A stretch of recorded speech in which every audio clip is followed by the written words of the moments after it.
एकूणच आपण ही परिस्थिती पाहतोय। मुंबईतली हार्बर लाईन वरील रेल्वे सेवा सुद्धा विस्कळीतच आहे। सकाळपासूनच ही सेवा विस्कळीत आहे। वाशी ते सीएसएमटी रेल्वे सेवा हे पूर्णपणे आता ठप्प झालेली आहे। सीएसएमटी ते पनवेल ही सेवा सध्या धीम्या गतीने सुरू आहे, मात्र याचा फटका सगळ्या प्रवाशांना, चाकरमान्यांना सुद्धा पाहायला मिळतोय। मुंबई आणि नवी मुंबईसह मुसळधार पाऊस 2 दिवसांपासून कोसळतोय आणि त्याचा फटका आता रेल्वेला सुद्धा बसलेला आहे। हार्बर रेल्वे सेवा अद्यापही विस्कळीतच आहे। साधारणतः सकाळी 5:30 वाजल्यापासून ते आता सकाळचे 9:30 वाजलेले आहेत तेव्हापासूनच ही सेवा विस्कळीत आहे। त्यामुळे लोकल स्थानकांवरची ही गर्दी वाढतच चालली आहे।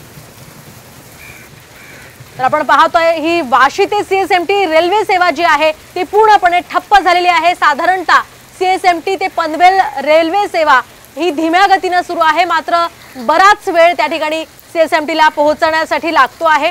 वाशी ते सीएसएमटी रेल्वे सेवा सुरळीत होण्यास आणखी काही वेळ लागणार असल्याचं सुद्धा प्रशासनाकडून सांगण्यात आलेलं आहे। तिकडे कुर्ला रेल्वे स्थानकामध्ये मोठ्या प्रमाणावर पाणी साचलेलं आहे आणि त्यामुळे ही हार्बर रेल्वे सेवा विस्कळीत झालेली होती। अजून सुद्धा ही रेल्वे सेवा विस्कळीत असल्याचं पाहायला मिळतंय। त्यामुळे मोठी गर्दी वाशी स्थानकावर सध्या आपण या दृश्यांच्या माध्यमातून पाहू शकतोय।